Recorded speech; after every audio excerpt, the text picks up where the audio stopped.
issues of sustainability, democracy, advancement of women, promoting the arts, recognizing Hastings community concerns, the importance of nature and biodiversity, increasing physical activity, improving public consultation, and supporting leadership for Aboriginal youth and fiscal responsibility. Okay, I'm going to just cut this thing down by 2/3.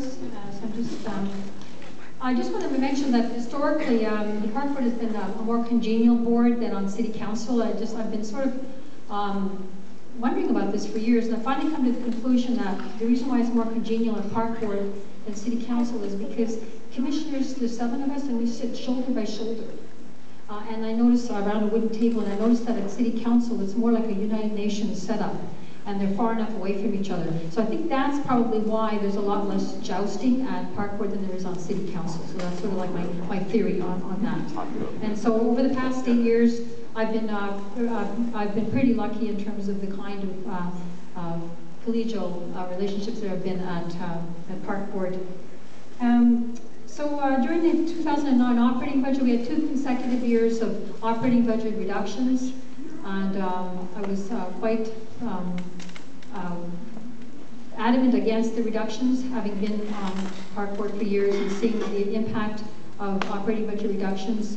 We lost some child care center at the Champlain Community Center, and also Blodell, the potential closing of Blodell, and the history of horticulture that's related to Blodell. So I've been working with the Blodell, Friends of Blodell. In fact, even on Friday night, I've been working with them in terms of a report that's coming to the board tomorrow evening. And we'll see Blodell survive and thrive. And the Red Fox Outreach Program provides Aboriginal youth leadership.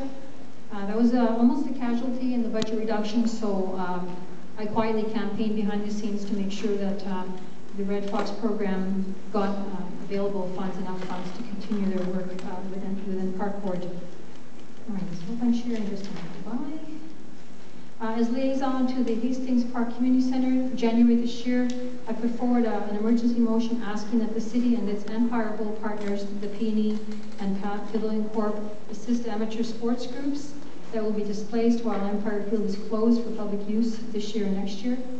I also stated in the media that I think that we need to look at Park Board governance for the sanctuary, and we need to look at the other green areas of the park and not include asphalt as part of the green areas.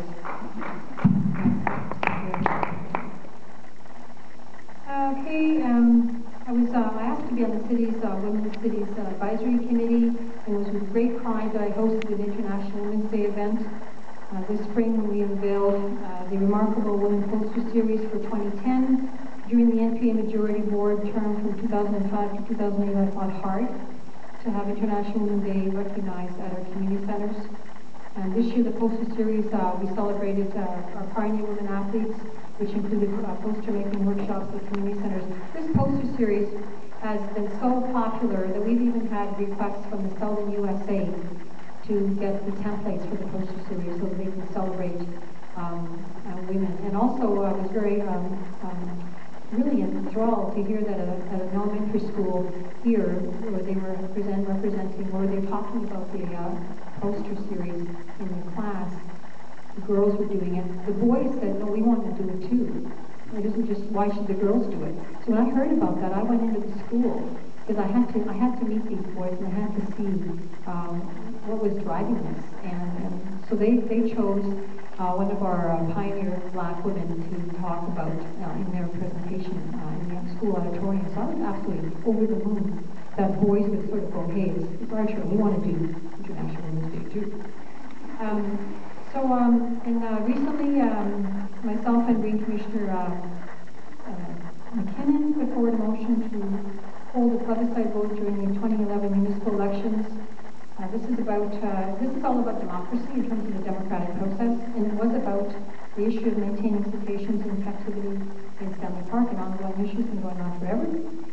And both Vision and NPA voted against the motion. The good thing that came out of this was that even though the motion wasn't supported, the debate was out there publicly. And we're the only city in Canada that actually put this out there and debate about the respect for animal welfare.